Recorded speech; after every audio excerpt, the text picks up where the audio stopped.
नमस्कार साथियों, आप सभी का हमारे YouTube चैनल पर स्वागत है। आज हम लोग प्रॉफिट एंड लॉस के कंसेप्ट को समझेंगे।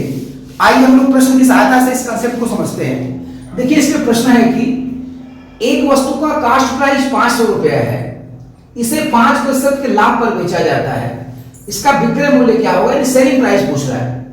तो इसमें एक चीज को ध्यान देना है कि कास्ट प्राइस हमेशा 100% होता है। कास्ट प्राइस को हमेशा 100% माना जाता है। तो कह रहा है कि कास्ट प्राइस इसका सीपी 500 रुपया है और इसे 5% के लाभ पर बेचा गया है, तो इसका विक्रय मूल्य क्या है?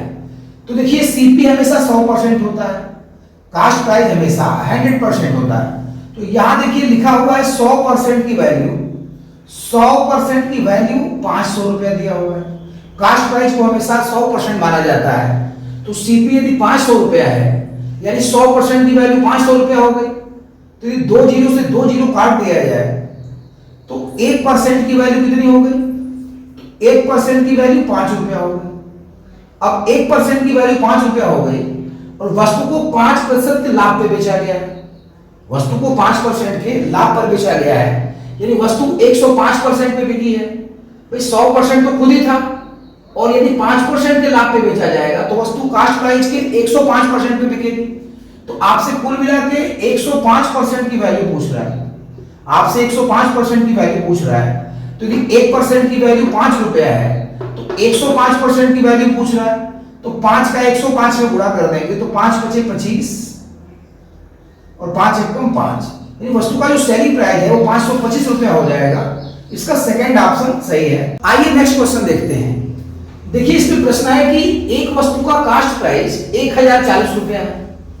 एक वस्तु का कास्ट प्राइस यानी क्रय मूल्य 1040 रुपया है, इसे 20% के हानि पर बेचा जाता है, इसका विक्रय मूल्य क्या होगा? तो अभी देखिए, हमने पिछले प्रश्न में बताया था कि कास्ट प्राइस हमेशा 100% होता है। कास्ट प्राइस हमेशा 100% होता है। तो 100% की वैल्यू 1040 रुपया दिया हुआ है। 100% की वैल्यू 100% की वैल्यू 1040 रुपया दिया हुआ है। 100% की वैल्यू 1040 रुपया दिया हुआ है और वस्तु 20% के हानि पे बेची गई है। तो यदि वस्तु 20% के हानि पे बेची जाएगी, यानी कास्ट प्राइस की 80% पे बेची जाएगी। भाई 100% कास्ट प्राइस है और यदि 20% के हानि पे बेची गई है, यानी वस्तु कास्ट प्राइस की 80% पे बेची जाएगी। तो यहाँ पे 100% की वैल्यू 1040 रुपया है।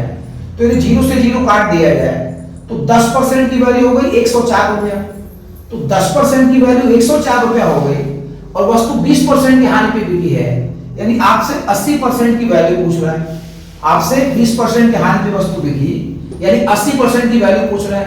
तो 10 8 80, इसमें 8 से गुणा करने पे आया है, तो यहां भी आप 8 से इसमें गुणा कर दीजिए। तो 8 से गुणा करेंगे तो 8 चौका 32 और 8 एकम 8, यानी यदि वस्तु 20% के हानि पे बेची जाएगी तो इसका विक्रय मूल्य 832 रुपया हो जाएगा।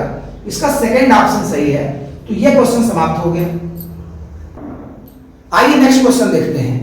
देखिए, इसमें प्रश्न है कि एक वस्तु 880 रुपए में बेचने पर, एक वस्तु को 880 रुपए में बेचने पर 10% का लाभ होता है। वस्तु का कास्ट प्राइस बताइए। अभी जैसे हमने बताया कि कास्ट प्राइस हमेशा 100% माना जाता है, कास्ट प्राइस हमेशा 100% होता है। तो यदि वस्तु को 880 रुपए में बेचा गया तो 10% का लाभ हुआ। तो वस्तु यदि 10% के लाभ पे बेची गई है तो वो कास्ट प्राइस के 110% में बिकी होगी, क्योंकि कास्ट प्राइस खुद ही 100% होता है। तो यदि वस्तु को 10% के लाभ पे बेचा गया है तो वस्तु कास्ट प्राइस के 110% पे बिकी होगी। तो 110% की वैल्यू दे रहा है 880 रुपया। 110% की वैल्यू ये विक्रय मूल्य है, ये सेलिंग प्राइस है। तो ये सेलिंग प्राइस है, तो 10% के लाभ पे बेचने पे 880 में बिकी है। तो 10% के लाभ पे बिकी मतलब वस्तु कास्ट प्राइस के 110% पे बिकी। तो 110% की वैल्यू देना 880 रुपया। अब यहां से देखिए 0 से 0 कट जाएगा और 11 से पूरा काटेंगे 8 बार में, तो 1% की वैल्यू जो हो जाएगी वो कितनी हो जाएगी? 110 का 8 बार में कट जा रहा है। 1% की वैल्यू हो गई 8 रुपया। 1% की वैल्यू हो गई 8 रुपया।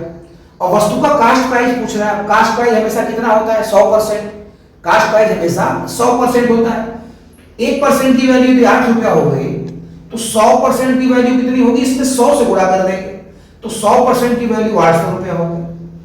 यानी वस्तु का जो कास्ट प्राइस है वो 800 रुपया हो गया। इसका सेकंड ऑप्शन सही है। आइए अगले प्रश्न को देखते हैं। देखिए इसमें प्रश्न है कि एक वस्तु को 72 रुपए में बेचने पर 20% की हानि होती है, इसका कास्ट प्राइस बताइए। आज के प्रश्न सारे एकदम बेसिक टाइप के प्रश्न सारे हैं। तो इसमें देखिए कह रहा है कि एक वस्तु को 72 रुपए में बेचने पर 20% की हानि होती है, इसका कास्ट प्राइस बताइए। तो हमने कहा कि सीपी हमेशा 100% होता है, सीपी हमेशा 100% होता है, और वस्तु को 20% की हानि पर बेचा गया है, यानी वस्तु कास्ट प्राइस के 80% पे बिकी होगी। यदि 20% की हानि हुई है तो वस्तु को कास्ट प्राइस के 80% पे बेचा गया होगा। तो इसी 80% की जो वैल्यू है वो 72 रुपए में बिकी है, तो इसी 80% की वैल्यू 72 रुपया दे रहा है। अब आपसे कास्ट प्राइस पूछ रहा है, मतलब 100% की वैल्यू पूछ रहा है। तो यहां पे आप देखिए दोनों पक्षों में 8 से भाग दे दीजिए, तो 8 दहा में 80, और 8 से भाग देंगे तो 8 9 72।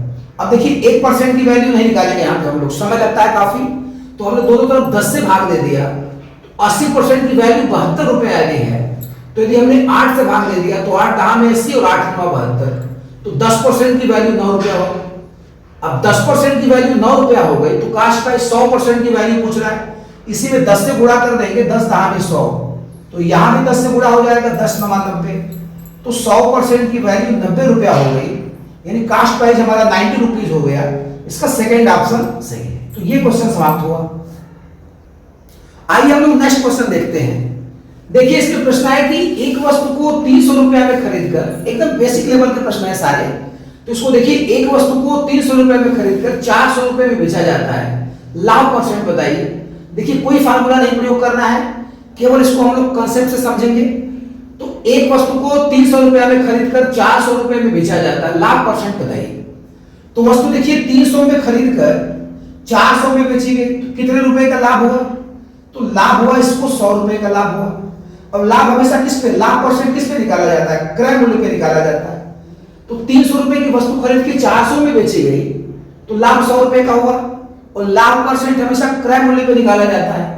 तो यदि हम लोग लाभ परसेंट निकालेंगे, लाभ परसेंट निकालेंगे तो 100, और क्रय मूल्य इसका कितना है 300 रुपया, और गुणे 100 कर दिया जाएगा, इसमें गुणे 100, तो लाभ परसेंट 100 बटा 300 गुणे 100। अब ये 2 जीरो से इसका 2 जीरो कट जाएगा, 100 बटा 3 बचा। अब 100 बटे 3 को हम लोग काटेंगे तो 33 सही 1 बटा 3% हो जाएगा। तो इसका ये देखिए पहला ऑप्शन सही है। इसको हम लोग एक तरीके से और समझेंगे। यहाँ पे देखिए कि कास्ट प्राइस हमेशा 100% होता है, कास्ट प्राइस हमेशा 100% होता है। तो 300 रुपया यहाँ पे कास्ट प्राइस 300 रुपया है, तो 300 रुपया यहाँ पे 100% के बराबर है। कास्ट प्राइस हमेशा 100% होता है, तो यहाँ पे 300 रुपया 100% के बराबर है। तो आपको लाभ कितने का हुआ है? 300 में खरीद के 400 में बेची गई, तो लाभ आपको 100 रुपए का हुआ है। तो 100 रुपया कितने परसेंट के बराबर होगा? तो 300 रुपया यदि 100% के बराबर है तो ये कट जाएगा। तो यदि 3 रुपया 1% के बराबर होगा, 3 रुपया 1% के बराबर होगा, तो 1 रुपया कितने परसेंट के बराबर होगा? 1/3% के बराबर होगा, और लाभ हमको 100 रुपए का मिला है, तो 100 रुपया कितने परसेंट के बराबर होगा? तो 1/3 गुणे 100। देखिए कास्ट प्राइस 300 रुपया है, तो 300 रुपया 100% के बराबर हुआ। अब 2 जीरो से 2 जीरो कटेगा, तो 3 रुपया 1% के बराबर हो गया, 1 रुपया 1/3% के बराबर हो जाएगा। 1 रुपया 1/3% के बराबर हुआ, और लाभ हमको 100 रुपए का हुआ है, तो 100 रुपया कितने परसेंट के बराबर हो जाएगा? तो 100 रुपया 1 रुपया 1/3% के बराबर है, 100 रुपया 1/3 गुणे 100। अब 100 में 3 से भाग दे देंगे, 33 सही 1/3% के बराबर हो जाएगा, यानी हमारा जो लाभ परसेंट यही है 33 सही 1/3% हो जाएगा। तो ये क्वेश्चन समाप्त हुआ। आइए हम लोग नेक्स्ट क्वेश्चन देखते हैं। देखिए इसमें प्रश्न है कि एक वस्तु को 1200 रुपए में खरीदकर 900 रुपए में बेचा गया, हानि प्रतिशत बताइए। इसको भी हम लोग देखिए 2 तरीके से करेंगे, और बिना किसी फार्मूले के कंसेप्ट से ही समझा जाएगा। एक वस्तु को 1200 में खरीदा गया, ये इसका सीपी हो गया, कास्ट प्राइस हो गया 1200, और 900 में बेचा गया, ये इसका एसपी हो गया। तो आपको पता है हानि 300 रुपए की हुई, 1200 में से 900 घटा देंगे तो हानि 300 रुपए की हुई। तो आपको पता है कि हानि जो होती है हानि प्रतिशत हमेशा कास्ट प्राइस में निकाली जाती है, या लाख परसेंट भी हमेशा कास्ट प्राइस में निकाला जाता है। तो 1200 रुपए में वस्तु खरीद के 900 में बेची गई, तो 300 रुपए की हानि हुई। कितने पे? 1200 रुपए पे। तो 300 रुपए की हानि हुई 1200 रुपए पे, और गुणे 100 कर देंगे तो ये 2 जीरो से 2 जीरो आपका कट जाएगा। अब यहां बच गया कितना? ये 30/12। तो अब यहाँ पे 300 रुपए की हानि हुई 1200 रुपए पे, गुणे 100, 2 जीरो कट गया। अब 12 से इसको काटिए, तो 12 गुना के 24, 6 30 60, 12 25 60, यानी हानि आपकी 25% की हानि हो गई। देखिए यहाँ 300 रुपए की हानि हुई 1200 रुपए पे, और 100 गुणा कर देंगे 100 से, तो 2 जीरो से 2 जीरो कट गया, 300/12 हो गया, काट देंगे 25% की हानि हो गई। और इसका सेकेंड तरीका ये होगा कि कास्ट प्राइस हमेशा 100% माना जाता है। तो 1200 रुपया किसके बराबर है? तो 1200 रुपया 100% के बराबर है। 1200 रुपये वस्तु खरीदी गई थी, वस्तु 1200 रुपये में खरीदी गई थी, तो 1200 रुपया 100% के बराबर है। तो यदि हम लोग 1 रुपए की बात करते हैं, तो 1 रुपया किसके बराबर होगा? 100/1200 के बराबर होगा। तो अब 300 रुपए की हानि हुई है, 300 रुपए की हानि हुई, 1200 का खरीद के 900 में बेचा है, तो 300 रुपया किसके बराबर होगा? 100/1200। 300 का इसमें मल्टीप्लाई कर दिया जाए, आंसर सेम है, 2 जीरो से 2 जीरो काट देंगे, 300 को 12 से काट देंगे, 25%, यानी 25% की हानि हो गई। तो दोनों ही कंसेप्ट सही है, चाहे जैसे लगा जाइए आप। तो आज की वीडियो बस इतना ही, धन्यवाद।